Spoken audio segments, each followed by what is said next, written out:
CMRL Exalogic കേസിൽ അന്വേഷണ പുരോഗതി വിലയിരുത്തി ED ഡയറക്ടർ രാഹുൽ നവീൻ. തൃപ്തികരമായ അന്വേഷണം എന്നാണ് വിലയിരുത്തൽ. തുടർ നടപടികൾ വേഗത്തിലാക്കാനും ED ഉദ്യോഗസ്ഥരുടെ യോഗത്തിൽ നിർദ്ദേശം നൽകിയിട്ടുണ്ട്. വിഷ്ണു സുരേഷ് കൊച്ചിയിൽ നിന്ന് ചേരുകയാണ്. വിഷ്ണു, ഈ CMRL എക്സാലോജിക് കേസിൽ അന്വേഷണ പുരോഗതി വിലയിരുത്തിയിരിക്കുകയാണ് ഇപ്പോൾ ED ഡയറക്ടർ. അന്വേഷണം ശരിയായ ദിശയിൽ എന്ന് തന്നെയാണോ ഇവരുടെ വിലയിരുത്തൽ? ഒപ്പം തന്നെ എങ്ങനെയാണ് ഇത് സംബന്ധിച്ചുള്ള ഏറ്റവും പുതിയ അപ്ഡേറ്റ്സ്?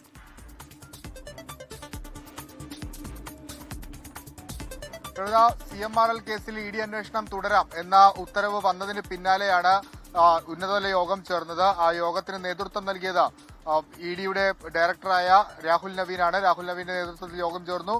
അന്വേഷണ പുരോഗതി അദ്ദേഹം വിലയിരുത്തി. അദ്ദേഹം കൃത്യമായ രീതിയിൽ തന്നെ മുന്നോട്ട് പോകുന്നുണ്ട്. വേഗത്തിലാക്കാൻ നിർദ്ദേശം നൽകിയിട്ടുണ്ട്. പ്രത്യേകിച്ച് ഒരു 1.5 വർഷത്തെ ഗ്യാപ്പ് ഉണ്ടായിരുന്നു ഈ കേസിന്, സ്റ്റേ ഉണ്ടായിരുന്ന പശ്ചാത്തലത്തിൽ. പക്ഷേ ആ ഗ്യാപ്പൊക്കെ മാറി അന്വേഷണം തുടരാമെന്ന് സിംഗിൾ ബെഞ്ചും ഡിവിഷൻ ബെഞ്ചും പറയുന്ന പശ്ചാത്തലത്തിൽ വേഗത്തിലാക്കാനാണ് ഇപ്പോൾ നിർദ്ദേശം നൽകിയിട്ടുള്ളത്. ആ ഒരു പശ്ചാത്തലത്തിൽ വീണാട്ടി അടക്കമുള്ള ആളുകൾക്ക് നോട്ടീസ് നൽകാനുള്ള നടപടിയിലേക്ക് ED കടക്കും. ഇന്നോ നാളെയോ ഒക്കെ അതിൽ തീരുമാനം ഉണ്ടാകും, അല്ലെങ്കിൽ നോട്ടീസ് അയക്കുമെന്നാണ് നമുക്ക് ലഭ്യമാകുന്ന വിവരം. ഒപ്പം ഈ CMRL കേസുമായി ബന്ധപ്പെട്ട് പരിശോധന നടത്തിയ ഉദ്യോഗസ്ഥർക്ക് നേരെ അതിക്രമം നേരിട്ടിരുന്നു.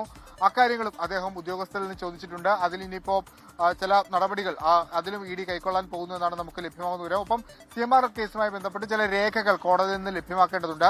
അതിനുവേണ്ടി അടിയന്തരമായി അപേക്ഷ നൽകാനുള്ള തീരുമാനത്തിലേക്കും ഇന്നത്തെ യോഗത്തിൽ തീരുമാനമായിട്ടുണ്ട്. പ്രവിധ,